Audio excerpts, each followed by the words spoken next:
Hello students, आज हम आप लोगों को करुण रस के बारे में बताने जा रहे हैं। इससे पहले के वीडियो में मैंने आपको बताया कि रस कैसे पहचानते हैं, रस के अंग कौन कौन से होते हैं, इन सब बारे में हमने आपको बताया है।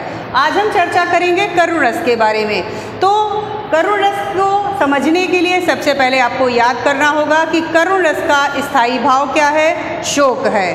और ये किन किन चीज़ों से मिलकर बनता है, स्थायी भाव, विभाव, अनुभाव तथा संचारी भाव। इन चारों के संयोग से ही किसी ना किसी रस की निष्पत्ति होती है।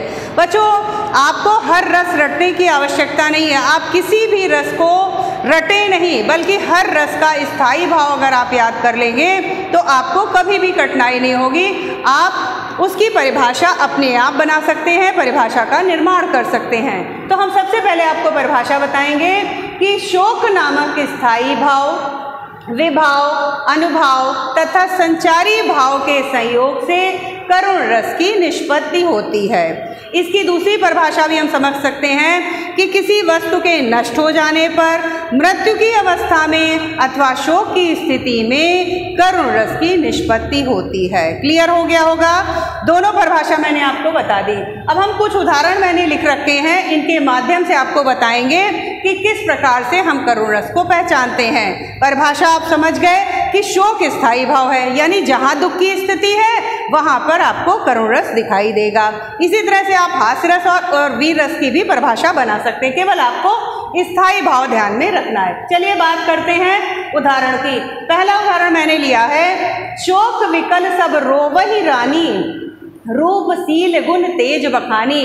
प्रस्तुत उदाहरण में उस समय का वर्णन किया है जब राजा दशरथ की मृत्यु हो जाती है और उनकी रानियां, उनकी पत्नियां सभी शोक से विकल हैं, यानी व्याकुल हैं, और सारी रानियां रुदन कर रही हैं, विलाप कर रही हैं। उस समय किसी को अभी अपने रूप का या गुण का, किसी भी तेज का कोई भान नहीं रहता। सब पूरी तरह से दुखित हैं, शोक में व्याकुल हैं और पूरी तरह से यहाँ पर करुण रस की निष्पत्ति हो रही है। क्लियर हो गया? दूसरा हम बता रहे हैं, प्रिय वह मेरा प्राण प्यारा कहाँ है, दुख जल निधि डूबी का सहारा कहाँ है। इसको मैंने पूरा नहीं लिखा है क्योंकि ये मुझे कंठस्थ था कि प्रिय वह मेरा प्राण प्यारा कहाँ है, दुख जल निधि डूबी का सहारा कहाँ है, लख मुख जिसका आज लौ जी सकी हूँ, वह हृदय हमारा नयन तारा कहाँ है।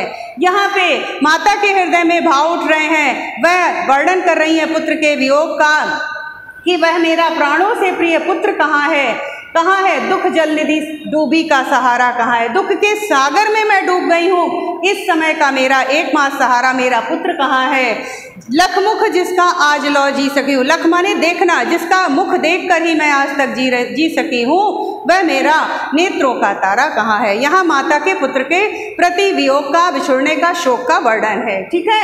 तीसरा उदाहरण है, ब्रज के बिरही लोग दुखारे। इसमें ब्रज के निवासी जो श्री कृष्ण के बिछुड़ने से दुखी हैं, उनके बिल्कुल उनका देखिए, यहाँ पे नायक नायिका का जहाँ पे वर्णन होता है वहाँ पे तो आप वियोग श्रृंगार देंगे, लेकिन यहाँ पे करुणा है, दुख है, दूरी है, बिछुड़ने की बात है। तो कृष्ण से ब्रज के लोग अलग हो गए हैं, इसलिए यहाँ पे करुण रस होगा, वियोग श्रृंगार नहीं होगा। चौथा उदाहरण मैं बता रही हूँ, तात तात हाँ तात पुकारी, परे भूमि तल व्याकुल बारे। यहाँ भी पिता पिता कहकर जब भरत वगैरह आते हैं और व्याकुल हो जाते हैं, यहाँ भी राजा दशरथ की मृत्यु का वर्णन किया है और अनायास वो देखते हैं कि इस भूमि के ऊपर जो दृष्टि जाती है राजा दशरथ के शव की ओर, तो सभी जो है बिल्कुल पूरी तरह से शोक से व्याकुल हो जाते हैं। यहाँ भी करुण रस की निष्पत्ति हो रही है। अगला है, चौदे सी कान कान कहीं टेरत, असुमन बहत पनारे।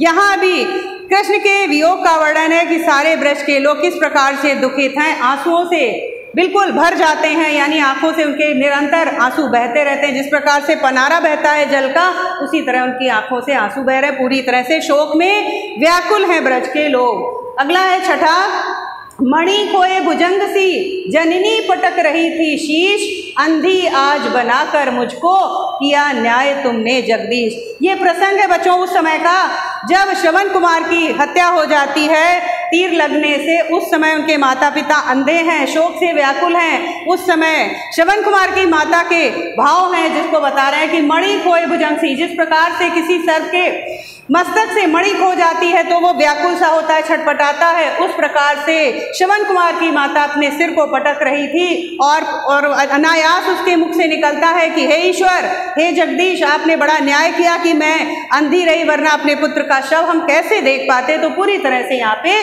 करुण रस है। एक और हम बता रहे हैं जो इम्पोर्टेंट है, अभी तो मुकुट बंधा था माथ, हुए कल ही हल्दी के हाथ, खुले भी ना थे लाज के बोल, खिले थे चुंबन शून्य कपोल, हाय रुक गया यही संसार, बना सिंदूर अनल अंगार, वात हत लतिका वह सुकुमार, पड़ी है छिन्नादार। बहुत ही करुणा का वर्णन है बच्चों। क्यों?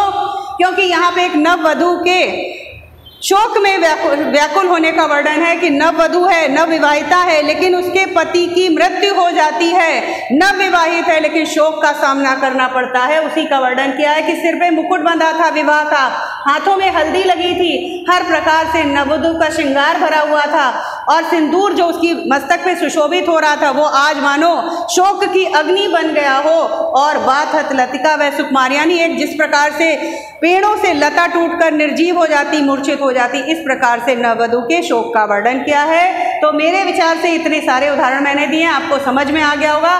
खास बात ध्यान देने वाली यह है कि जब आप स्पष्टीकरण लिखेंगे तो उसमें ये 4 चीज़ें, आपकी 5 चीज़ें जरूर होनी चाहिए कि आश्रय क्या है। जिसके हृदय में भाव उठता है वो आश्रय होता है। जिस वस्तु को देखकर भाव उठ रहा है वो आलंबन हो जाएगा।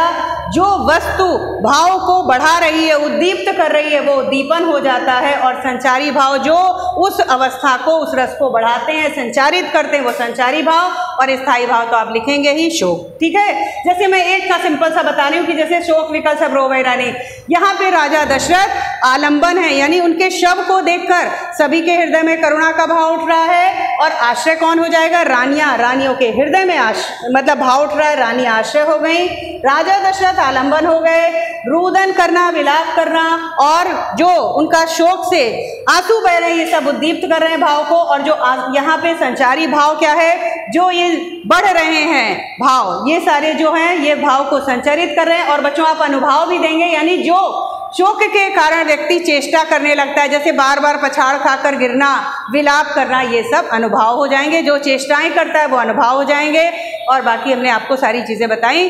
तो ओके स्टूडेंट, मेरे विचार से आज के लिए इतना काफ़ी है। Thank you.